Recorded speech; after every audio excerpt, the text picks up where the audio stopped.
প্রিয় দর্শক, আপনারা সবাই ইতোমধ্যে জেনে গেছেন আমাদের এই প্রিয় দেশটিতে দীর্ঘদিন পর্যন্ত যে লুটতরাজ চলে আসছিল, যে নানামুখী অবিচার, বৈষম্য এবং অন্যায় আচরণ চলে আসছিল, সেটার বিরুদ্ধে সর্বস্তরের মানুষ দীর্ঘদিন পর্যন্ত তাদের মধ্যে যে জমে থাকা ক্ষোভ সেটা তারা প্রকাশ করেছে।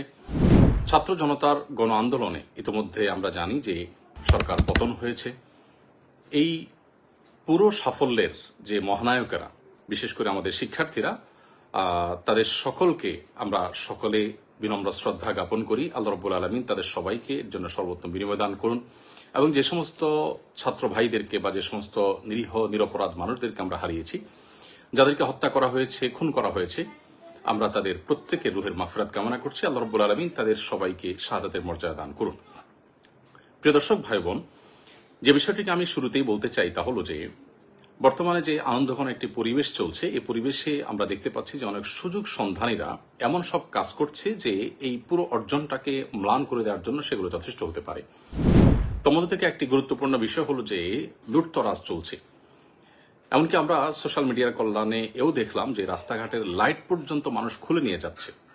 যারা রাস্তাঘাট থেকে লাইট খুলে নিয়ে যাচ্ছে, যা হাতের কাছে পাচ্ছে সেটাকেই তারা ভেঙে নিয়ে যাচ্ছে এবং যেখানে পাচ্ছে সুযোগ সেখানে তারা লুটতরাজ করছে। এরা কখনো এদেশের বন্ধু হতে পারে না, এরা দেশের শত্রু। এই মানুষগুলো কখনো শিক্ষার্থী বা প্রকৃত অর্থে যারা আন্দোলনকারী ছিল তারা নয়। এই মানুষগুলো অবশ্যই সুযোগ সন্ধানী এবং এই লুটপাট যে কোনো মূল্যে আমাদেরকে বন্ধ করতে হবে। বিধায় যারা যেখানে আছেন, আমি বিশেষ করে মসজিদে যারা আছেন, মসজিদের দায়িত্বশীলদেরকে বিনীতভাবে অনুরোধ করতে চাই, আপনাদের মসজিদ থেকে আপনারা আহ্বান করুন, ডাক দিন, যেন কোনো প্রকার লুটতরাজ, কোনো প্রকার অরাজকতা যেন না চলে। কেউ যেন আইন নিজের হাতে তুলে না নেয়। কোনো প্রকার অরাজকতা যদি চলতে থাকে তাহলে সেটি আমাদেরই দুর্ভোগ পোহাতে হবে, সেটা আমাদেরই অকল্যাণ বয়ে আনবে। সরকারি কিংবা বেসরকারি কোনো স্থাপনা যেন কোনোভাবে নষ্ট না হয়।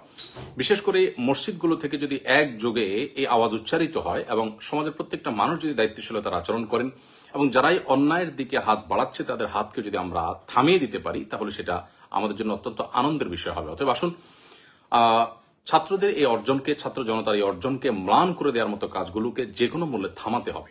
আর না হলে এটার জন্য আমাদের সবাইকে কিন্তু পস্তাতে হতে পারে। বিধায় আমি বিনীতভাবে অনুরোধ করছি যে লুটতরাজ বন্ধের সবাই উদ্যোগ নিন। আপনার আশেপাশে কেউ লুটতরাজ করছে, আপনি তাকে থামিয়ে দিন। এমনকি আপনার গণভবনে যারা গেছেন সেখান থেকে অনেক কিছু নিয়ে এসেছেন। এটি মুসলিম সুলভ আচরণ নয়, এটা কোনো নীতিবান, কোনো আদর্শবান মানুষের কাজ নয় যে আপনি সেখানে রাষ্ট্রীয় সম্পদ যেগুলো আছে এগুলো তো রাষ্ট্রের সম্পদ, আপনার ট্যাক্সের কেনা টাকা জিনিস, এই দেশের জনগণের জিনিস। অতএব আপনিও যদি সেটা দিন শেষে লুটতরাজ করেন তাহলে লুটতরাজকারীদের সাথে আপনার পার্থক্যের জায়গাটা কি থাকলো? প্রিয় নবী সাল্লাল্লাহু আলাইহি সাল্লাম যখন মক্কা পুনরুদ্ধার করেছেন, মক্কাকে স্বাধীন করেছেন, তখন কিন্তু তিনি মক্কায় কোনো মানুষের কোনো প্রকার জানমালের ক্ষয়ক্ষতি হতে দেননি, বরং সেখানে একরকম অনেকটা রক্তপাতহীন ভাবেই কিন্তু তিনি মক্কা বিজয় করেছেন।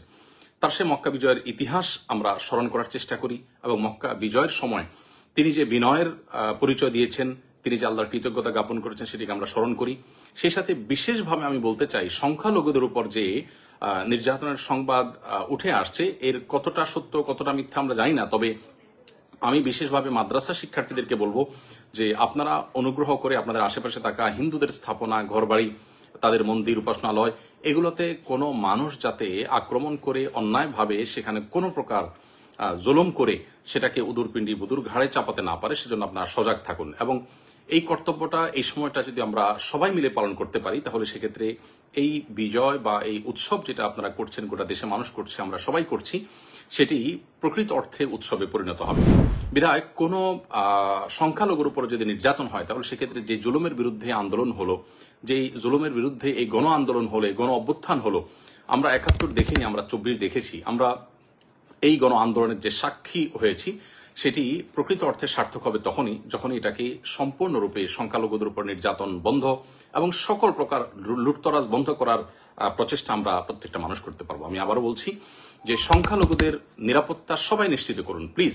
মসজিদের মাইক থেকে হিন্দু ধর্মাবলম্বীদের ঘর বাড়ি, তাদের স্থাপনায় কোনো প্রকার কেউ হাত দিয়ে যদি কোনো কিছু ভাঙতে উদ্যত হয়, আগুন দিতে উদ্যত হয়, কোনো প্রকার অন্যায় আচরণ করতে উদ্যত হয়, তাহলে ইমাম সাহেবের নেতৃত্বে সেই কালো হাত ভেঙে দিন, সেই কালো হাতকে থামান।